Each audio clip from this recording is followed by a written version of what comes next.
Ang tao kahit walang pinag-aralan, pero marunong makisama at rumespeto, ay daig pa ang edukado at matalino. Hindi masamang magkaroon ng mataas na pinag-aralan. Sa totoo lang, isa itong malaking biyaya. Pero tandaan mo, walang saysay ang talino kung wala ka namang respeto sa kapwa mo. Walang halaga ang diploma kung ginagamit mo para maliitin ang ibang tao. Marami tayong nakikilalang hindi nakapagtapos ng pag-aaral, pero marunong makisama. Marunong tumulong, tumupad sa pangako, at rumespeto sa lahat. At mayroon ding mataas ang pinag-aralan. Pero mapagmataas, mapanghusga, at akala mo mas mataas na siya kaysa sa iba.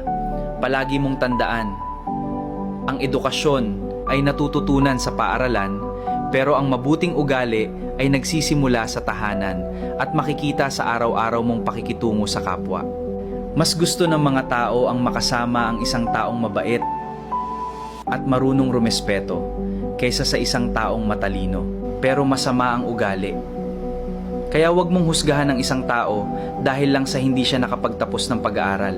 Hindi mo alam ang mga pinagdaanan niya sa buhay.